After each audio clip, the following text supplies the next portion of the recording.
Hello, hey, my name is Wendell Highland. I'm working on a 2004 4-liter V6 out of a Ranger. It's got 240,000 miles on it. Timing chains, the guides all went to crap on this thing. So it doesn't use any oil. It was still doing pretty good.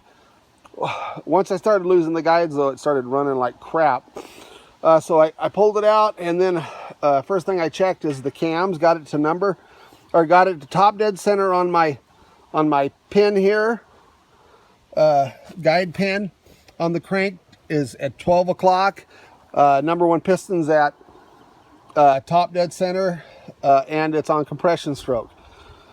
So everything was where it needed to be, although this slot was off about 5 degrees on this cam. This one over here was right on the money, so that one moved. The only way it could have moved is because these gears aren't pinned, they don't have a keyway or anything. One of them had to have moved either on the back of the jack shaft or on the back of the cam. It had to have moved a little bit to throw it off that 5 degrees. So what I did is I loosened everything up, and I just used vice grips and brought this cam back to where it needed to be. And I also checked to make sure I wasn't hitting, that my valves weren't open. So this is compression stroke. So pretty basic stuff. Then I just used vice grips to lock the engine in place, the crank in place. I went ahead and left my flywheel on and just vice gripped it against the block on both sides. So there's no way this thing's gonna move on you.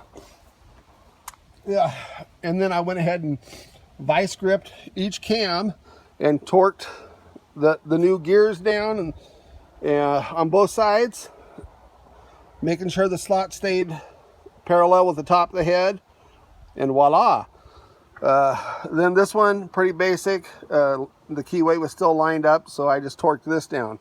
Now, this bolt for the jack shaft and also your crank, those are torque to yield, so you have to buy new bolts when you do this. The head or the cams, I use the same bolts. They're not torque to yield, so I just went ahead and used them again. So new guides are in, tensioners. Oh, I don't have the tensioners in yet. I still have to put those in. Now another thing, I use the old tensioners to tighten this thing up before I torqued everything down. I just put the old tensioners back in, and so we're going to see if this works, doing it the cheap way, saving $200 or $300, not having to buy the tools. Now, the other thing I'm going to do is, after I get this back in the truck, I'm going to do a follow-up. I'm going to go ahead and record me trying to start this first start, and I'm going to see if it starts and let you guys hear it idle, see if it runs. Like I said, pretty basic stuff. You don't need a tool for this thing. Well, I might change that if the thing doesn't start or it starts popping, backfiring, or then I might say, hey, next time I might want to use the tool. But like I said, everything's pretty basic, so it's a pain in the butt, but it pretty basic how this thing works. So we'll see how I do. So I'll see you guys next time when I have this thing in the truck, and I'll video it trying to start it, and we'll just see how well this did. Like I said, I just eyeballed that as close as I could get it. These I use the Allen wrench and to hold them in place, along with using the vice grips, because when you torque these things down, I think they're like 63 foot-pounds. That's putting quite a bit of torque on them.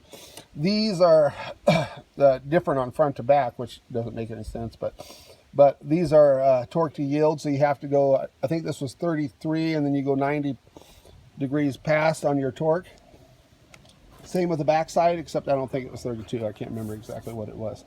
So I'm going to get the new tensioners in. I'm going to oil them up first, and then I'm going to oil the whole top end of the motor, because it's been sitting here for a couple weeks waiting on parts, and stuff's starting to rust a little bit. So I got to get all this oiled up good. Also, when you guys are doing this, make sure, I had debris.